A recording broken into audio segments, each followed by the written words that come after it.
Hey guys, Galactic Knight here. Since his debut in the Sonic franchise, a certain character has been making a big impact throughout the entire franchise, as well as the fan base as a whole. And seeing that Sonic the Hedgehog 3 is coming soon, I thought I would count on the best versions of this iconic character. That's right, I'm talking about Tails. What the hell is even that? Since his appearance in 1992, he has been alongside the Blue Blur and made many appearances and have had different performances as well. And like many nostalgic characters throughout the years, I had picked 10 versions I enjoyed watching the most. Whether in video game, television, movie, or fan-made, Tails has made an impact in this franchise.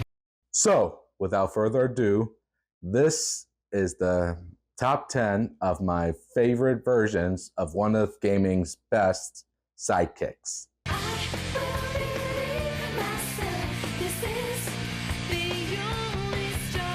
Number 10, The Adventures of Sonic the Hedgehog. So, back in the day, there were two Sonic shows airing at the exact same time, Adventures and Sat AM. And while Sat AM was a good show in itself, a lot of the fan base thought Tails was mostly used for cute scenes only. That wolf is nasty, huh, Bunny? Not to say some fans didn't find him cute, but for character development, Adventures had it. Sure, there were moments where he needed to be rescued, but he also learns how to be a hero like Sonic. Plus, like any kid, he can be irritated as well. You two-tailed two-timer! Plus, if you saw my Sonic Christmas Blast review, you probably would have noticed he helps more than other characters. But he is low on the list because there are versions I liked more. I also love how savage he is in this show. I can't take any more of Robotnik singing. Which again is why I like the character as a whole. You are trying to reach have been disconnected, and so is your brain, Robotnik. Number 9, Sonic Adventures 1 and 2. So, I might be split on this choice. Both games let you play the character as well as see the backstory of why Tails became friends with Sonic.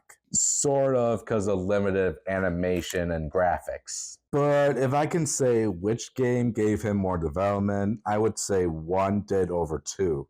Yeah, Tails can drive a robot mech version of the X-Tornado, but he felt more determined to be like Sonic, even saving the entire city from Dr. Eggman. I know I can do this by myself. Okay, Eggman, bring it on! Number 8, Sonic Riders. Hey, I didn't say the games had to be good. In Sonic Riders, Eggman starts a hoverboard race tournament where Sonic and friends fight 3 new characters called the Babylon Rogues, Jet, Wave, and Storm. Jet being the leader, Wave being the brains, and Storm being the muscle, countering Sonic, Tails, and Knuckles. Plus, if you see my channel, I've somehow found Tails' angry face in this game funny for some reason. And of course, because Wave insulted Tails' hoverboard invention. Plus, I like that Tails has a rivalry with Wave as their team's mechanics in the race. But if someone tells me Tails never gets angry, I'm showing this GIF. It's like saying Kermit from the Muppets doesn't have angry outbursts, and then showing a clip from the Muppet Show to them. Will you get out of here? Too many times for you. I will not stand for it. I will not stand for it. I am not that dog's dad! Jesus. Number 7, Sonic Boom. Heads up, I'm talking about the TV show, not the games. Mostly because the TV show is more entertaining than the video games. And the video games sucked more than the show. And even though Tails, like the other characters, have their good moments and their goofy slice of dorky moments, Tails definitely can act cute with his dorky moments. Reasoned. Sure you don't want to add anything? Like a time-traveling banana told you to do it? I also like he's still the inventor of the group, coming up with new ideas and inventions to help him and his friends, whether they tend to work or not.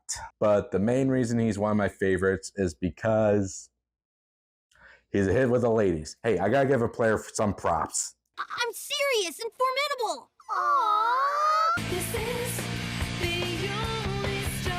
Number 6, Sonic for Hire. To be fair, I had to put one parody version of this character. Even the fan base can tell that parody can be a form of flattery, but if I had to choose which one I like, it would definitely be Sonic for Hire. For one, I can see Tails trying to help Sonic find odd jobs. Even in other media, he tries to help out even if it meant getting involved or not. Second, I like that Tails can be an asshole in this as well as the others. Mostly it involves Sonic treating him like an asshole, so it's good to see he can also be annoyed and selfish as Sonic. Plus, there's sometimes they can get along even if it's at the dismay of others. And like others, I hated his personality in Season 4, but I did enjoy Season 8 with them stress eating. I like the way this guy thinks. Number 5. Sonic Generations. To help celebrate Sonic's 20th anniversary, Tails decided to give Sonic a birthday party with all of his friends. But guess who created a robot-fused time monster to create a time travel scheme and trap Sonic and his friends in space? It was me! So it's up to Sonic and classic Sonic to save their friends from being stuck in space and time. Plus, in keeping the tradition of 2 Sonics, we also have 2 Eggmans and 2 Tails. Yes, you heard me. I said 2. I'm liking the 2s today. I also find it funny that the younger version of Tails can talk and the younger version of Sonic doesn't. It's like giving Luigi more personality than Mario. A small detail, but funny nonetheless.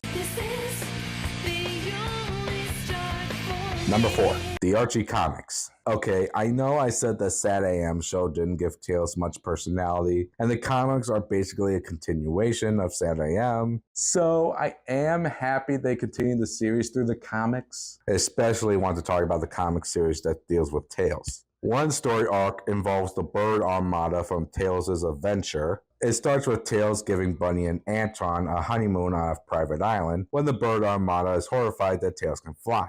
That's just a synopsis. If you get a chance, buy the collection. Trust me. There's another story where Tails goes against Sonic after feeling betrayed. And you thought his portrayal in Sonic Prime was shocking. Which proves that if the series wants to go dark, it goes dark. Even if it meant Sonic have to fight his friends. Also, they showed that Tails can go super by...